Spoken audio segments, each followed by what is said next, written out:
ओम शांति। आज 23 मार्च 2021। आज बाप दादा के महावाक्य हैं, मीठे बच्चे सच्चे सैल्वेशन आर्मी बन, सबको इस पाप की दुनिया से पुण्य की दुनिया में ले चलना है। सबके डूबे हुए बेड़े को पार लगाना है। प्रश्न: कौन सा निश्चय हर एक बच्चे की बुद्धि में नंबरवार बैठता है?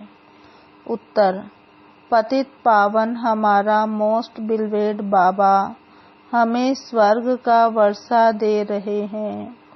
यह निश्चय हर एक की बुद्धि में नंबरवार बैठता है। अगर पूरा निश्चय किसी को हो भी जाए तो माया सामने खड़ी है। बाप को भूल जाते हैं, फेल हो पड़ते हैं। जिन्हें निश्चय बैठ जाता है वह पावन बनने के पुरुषार्थ में लग जाते हैं। बुद्धि में रहता है अब तो घर जाना है। ओम शांति। मीठे मीठे सिकिलधे बच्चों प्रति गुड मॉर्निंग। बच्चे यह तो जानते हैं कि सतयुग में सदैव good morning, good day, good everything, good night, सब गुड ही गुड है। यहाँ तो ना गुड मॉर्निंग है ना गुड नाइट है, सबसे बुरी है नाइट। तो सबसे अच्छा क्या है? सवेरा, जिसको अमृत वेला कहा जाता है। तुम्हारा हर समय गुड ही गुड है। बच्चे जानते हैं कि इस समय हम योगेश्वर और योग योगेश्वरियां हैं। ईश्वर जो तुम्हारा बाप है वह आकर योग सिखलाते हैं, अर्थात तुम बच्चों का एक ईश्वर के साथ योग है। तुम बच्चों को योगेश्वर के बाद ज्ञानेश्वर बाप का पता पड़ा है। योग लगा फिर बाप तुमको सारे चक्र की नॉलेज समझाते हैं, जिससे तुम भी ज्ञानेश्वर बनते हो। ईश्वर बाप बच्चों को आकर ज्ञान और योग सिखलाते हैं। कौन सा ईश्वर? निराकार बाप। अब बुद्धि से काम लो। गुरु लोगों की तो बहुत मत है। कोई कहेंगे कृष्ण से योग लगाओ, फिर उनका चित्र भी देंगे। कोई साईं बाबा, कोई महर्षि बाबा, कोई मुसलमान का, कोई पारसी का, सबको बाबा बाबा कहते रहते हैं। कहेंगे सब भगवान ही भगवान हैं। अब तुम बच्चे जानते हो मनुष्य भगवान हो नहीं सकता। इन लक्ष्मी नारायण को भी भगवान भगवती नहीं कह सकते। भगवान तो एक निराकार है। वह तुम सब आत्माओं का बाप है। उनको कहा जाता है शिव बाबा। तुम ही जन्म जन्मांतर सत्संग करते आए हो। कोई न कोई सन्यासी, साधु, पंडित आदि जरूर होंगे। लोग जानते हैं कि यह हमारा गुरु है, हमको कथा सुना रहे हैं। सतयुग में कथाएं आदि होती नहीं। बाप बैठ समझाते हैं। सिर्फ भगवान व ईश्वर कहने से रसना नहीं आती है। वह बाप है तो बाबा कहने से संबंध स्नेह पूर्ण हो जाता है। तुम जानते हो हम बाबा मम्मा के बच्चे बने हैं, जिससे हमको स्वर्ग के सुख मिलते हैं। ऐसा कोई भी सत्संग नहीं होगा जो समझते हो कि हम इस सत्संग से मनुष्य से देवता व नरकवासी से स्वर्गवासी बनते हैं। अभी तुम्हारा सत्य बाप के साथ संग है और सबका असत्य के साथ संग कहा जाता है। गाया भी जाता है, सत्संग तारे कुसंग बोरे, माना जिस्मानी संग बोरे। बाप कहते हैं आत्म अभिमानी देही अभिमानी बनो। मैं तुम बच्चों को आत्माओं को सिखाता हूँ। बाबा कहते यह रूहानी नॉलेज रूहों प्रति सुप्रीम रूह आकर देते हैं। बाकी सब है भक्ति मार्ग, वह कोई ज्ञान मार्ग नहीं है। बाप कहते हैं मैं सब वेदों शास्त्रों को सृष्टि के आदि मध्य अंत को जानने वाला हूँ। अथॉरिटी मैं हूँ, वह है भक्ति मार्ग की अथॉरिटी। बहुत शास्त्र आदि पढ़ते हैं तो उनको कहते हैं शास्त्रों की अथॉरिटी। तुमको बाप सच आकर सुनाते हैं। अभी तुम जानते हो सत्य का संग तारे, झूठ का संग डुबोए। अब बाप तुम बच्चों द्वारा भारत को सेल्वेस कर रहे हैं। तुम हो रूहानी सेल्वेशन आर्मी, सेल्वेस करते हैं। बाप कहते हैं कि भारत जो स्वर्ग था वह अब नरक बना हुआ है, डूबा हुआ है। बाकी कोई ऐसा सागर के नीचे नहीं है। तुम सतो प्रधान से तमो प्रधान बने हो। सतयुग त्रेता है सतो प्रधान। यह बड़ा स्टीमर है, तुम स्टीमर में बैठे हो। यह पाप की नगरी है क्योंकि सब पाप आत्माएं हैं। वास्तव में गुरु एक है, उनको कोई जानते नहीं। हमेशा कहते हैं ओ गॉड फादर, ऐसे नहीं कहते गॉड फादर कम प्रिसेप्टर नहीं, सिर्फ फादर कहते हैं। वही पतित पावन है तो गुरु भी हो गया। सर्व का पतित पावन सदगति दाता एक है। इस पतित दुनिया में कोई भी मनुष्य सदगति दाता व पतित पावन हो नहीं सकता। बाप कहते हैं कितनी एडल्ट्रेशन करप्शन है। अब मुझे कन्याओं माताओं द्वारा सबका उद्धार करना है।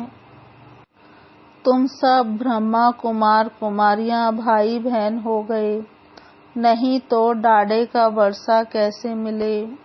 डाढ़े से वर्षा मिलता है 21 पीढ़ी अर्थात स्वर्ग की राजाई। कमाई कितनी बड़ी है, यह है सच्ची कमाई सच्चे बाप द्वारा। बाप बाप भी है, शिक्षक भी है, सतगुरु भी है, प्रैक्टिकल में करके दिखाने वाला है। ऐसे नहीं कि गुरु मर गया तो चेले को गद्दी मिले। वह है जिस्मानी गुरु, यह है रूहानी गुरु। अच्छी रीति इस बात को समझना है, यह बिल्कुल नई बातें हैं। तुम बच्चे जानते हो हमको कोई मनुष्य नहीं पढ़ाता है, हमको शिव बाबा ज्ञान का सागर पतित पावन इस शरीर द्वारा पढ़ाते हैं। तुम्हारी बुद्धि शिव बाबा तरफ है। उन सत्संगों में मनुष्य तरफ बुद्धि जाएगी। वह सब है भक्ति मार्ग। अब तुम गाते हो तुम मात पिता हम बालक तेरे, तुम्हारी कृपा से सुख घनेरे।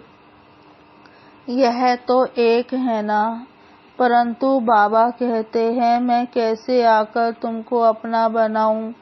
मैं तुम्हारा पिता हूँ तो मैं इनके तन का आधार लेता हूँ।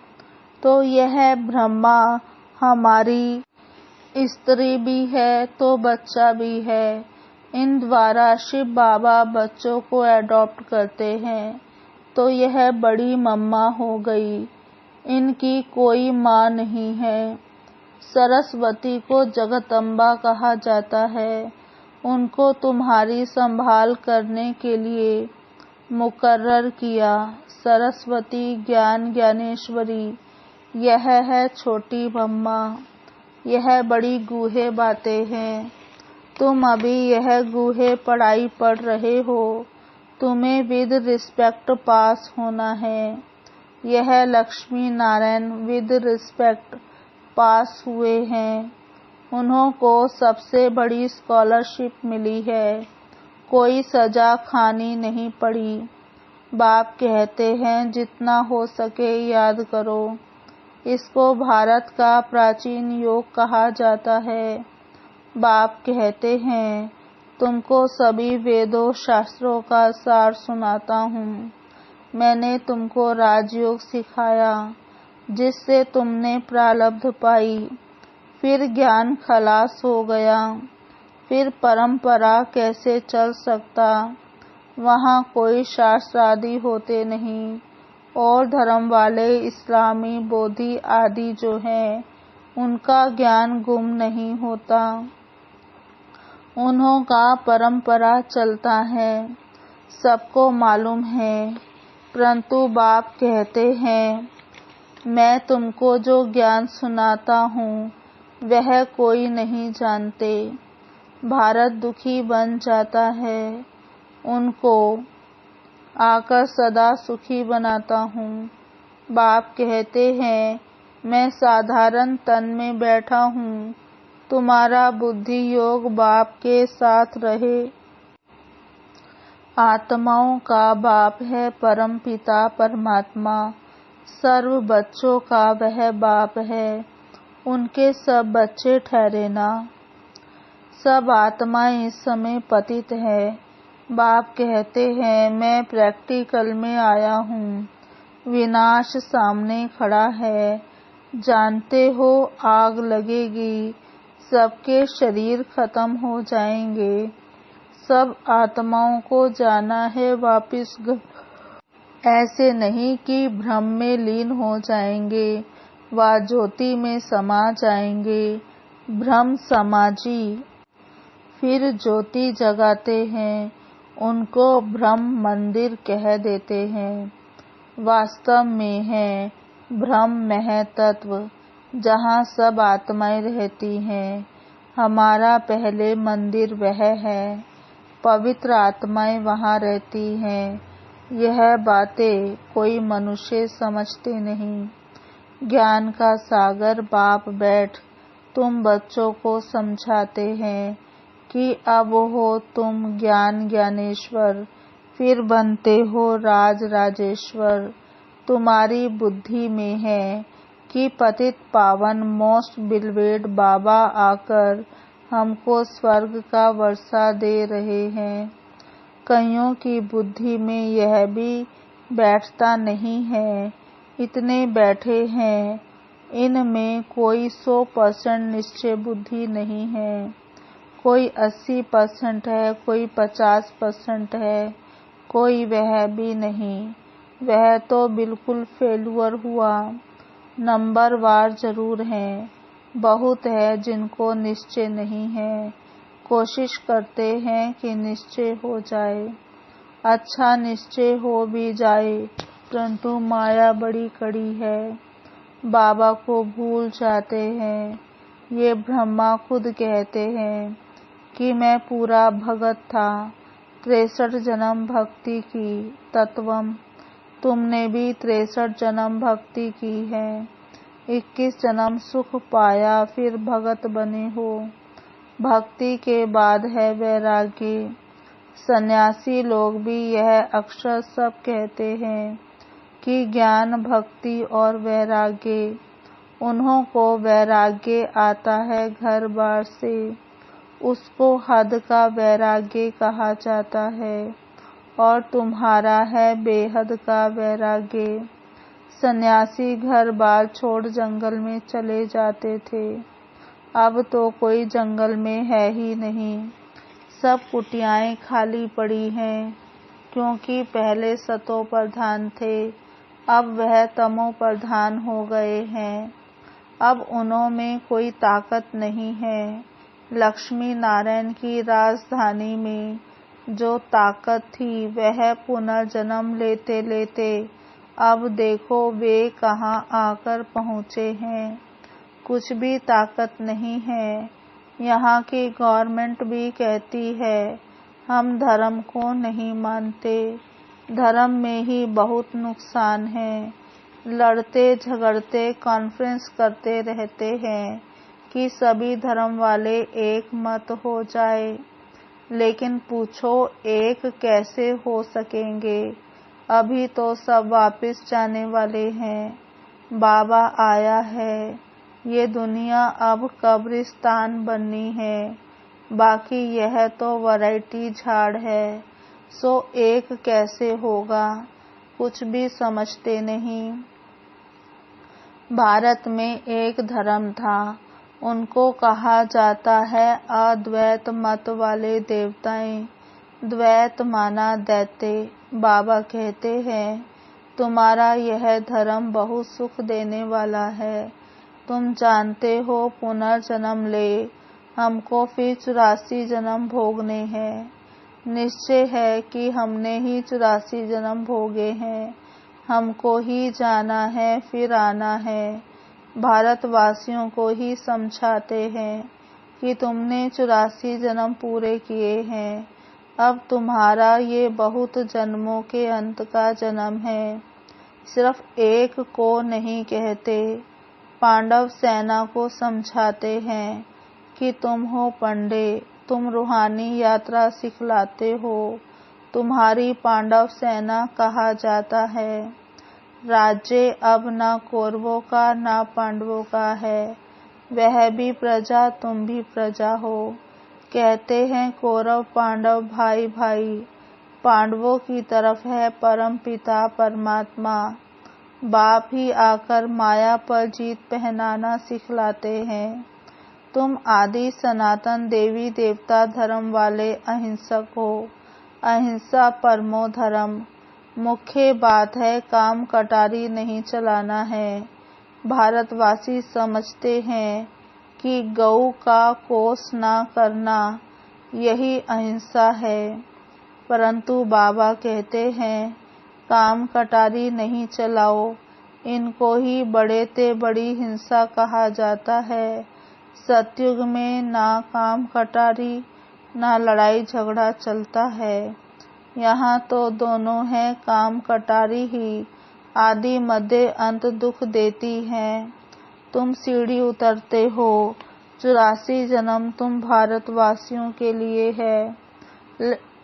इन लक्ष्मी नारायण का राज्य था। फिर पुनर्जन्म लेते हो। एक एक जन्म एक एक पौड़ी है। यहाँ से तुम एकदम जंप मारते हो ऊपर। 84 पौड़ियाँ उतरने में तुमको 5000 वर्ष लगते हैं। यहाँ से फिर तुम सेकंड में चढ़ जाते हो। सेकंड में जीवन मुक्ति कौन देता? तो कहेंगे बाप, अब सब एकदम पट पर पड़े हैं। अब बाप कहते हैं मुझे याद करो। यह बुद्धि में याद रखना है। अब नाटक पूरा होता है। बाबा कहते अब सिर्फ मुझे याद करो। यह बुद्धि में याद रखना है। नाटक पूरा हुआ। अब हमको वापस घर चलना है। हमको अपने बाप को और घर को याद करना है। पहले बाबा को याद करो, वह भी तुमको घर का रास्ता बताते हैं। बाप की याद से विकर्म विनाश होंगे। ब्रह्म को याद करने से एक भी पाप कटेंगे नहीं। पतित पावन परमात्मा ही है। वह कैसे पावन बनाते हैं ये दुनिया में कोई समझ नहीं सकते। बाप को आकर स्वर्ग की स्थापना जरूर करनी है। बाप आया है तो तुम बच्चे जयंती मनाते हो। कब आया यह नहीं कह सकते कि इस घड़ी इस तिथि तारीख आया। शिव बाबा कब आया कैसे कह सकते हैं? साक्षात्कार बहुत होते हैं। पहले हम सर्वव्यापी समझते थे या कह देते थे आत्मा सो परमात्मा है। अब पुरुषार्थ मालूम हुआ है। अब यथार्थ मालूम हुआ है। बाबा दिन प्रतिदिन गूढ़े बातें सुनाते रहते हैं। तुम साधारण बच्चे कितनी बड़ी नॉलेज पढ़ रहे हो। अच्छा, मीठे मीठे सिकिलधे बच्चों प्रति माता पिता बाप दादा का याद प्यार गुड मॉर्निंग। रूहानी बाप की रूहानी बच्चों को नमस्ते। हम रूहानी बच्चों की रूहानी बाप दादा को याद प्यार गुड मॉर्निंग, नमस्ते नमस्ते नमस्ते। धारणा के लिए मुख्य सार। पहला, विद रिस्पेक्ट पास होने के लिए सजाओं से छूटने का पुरुषार्थ करना है। याद में रहने से ही स्कॉलरशिप लेने के अधिकारी बन जाएंगे। दूसरा, सच्चा पांडव बन सबको रूहानी यात्रा करानी है। किसी भी प्रकार की हिंसा नहीं करनी है। वरदान, मास्टर सर्वशक्तिवान की स्मृति द्वारा माया जीत सो जगत जीत भव। मास्टर सर्वशक्तिवान की स्मृति द्वारा माया जीत सो जगत जीत विजयी भव। विस्तार, जो बच्चे बहुत सोचते हैं कि पता नहीं माया क्यों आ गई, तो माया भी घबराया हुआ देखकर और वार कर लेती है। इसलिए सोचने की बजाय सदा मास्टर सर्वशक्तिवान की स्मृति में रहो तो विजयी बन जाएंगे। विजयी रतन बनाने के निमित्त ही यह माया के छोटे छोटे रूप हैं। इसलिए स्वयं को माया जीत जगत जीत समझ माया पर विजय प्राप्त करो। कमजोर मत बनो, चैलेंज करने वाले बनो। स्लोगन, हर आत्मा से शुभ आशीर्वादें प्राप्त करनी है तो बेहद की शुभ भावना और शुभ कामना में स्थित रहो। ओम शांति। आज की मुरली के स्वमान। पहला, मैं आत्मा सैल्वेशन आर्मी हूँ। मैं आत्मा सैल्वेशन आर्मी हूँ। दूसरा स्वमान, मैं आत्मा योग योगेश्वरिया हूँ। मैं आत्मा योग योगेश्वरी हूँ। तीसरा स्वमान, मैं आत्मा मम्मा बाबा का बच्चा हूँ। मैं आत्मा मम्मा बाबा का बच्चा हूँ। चौथा स्वमान, मैं आत्मा सच्चे बाप द्वारा सच्ची कमाई कर रही हूँ। मैं आत्मा सच्चे बाप द्वारा सच्ची कमाई कर रही हूँ। पांचवा स्वमान, मैं आत्मा मास्टर सर्वशक्तिवान माया जीत जगत जीत विजयी आत्मा हूँ। मैं आत्मा मास्टर सर्वशक्तिवान माया जीत जगत जीत विजयी हूँ। ओम शांति।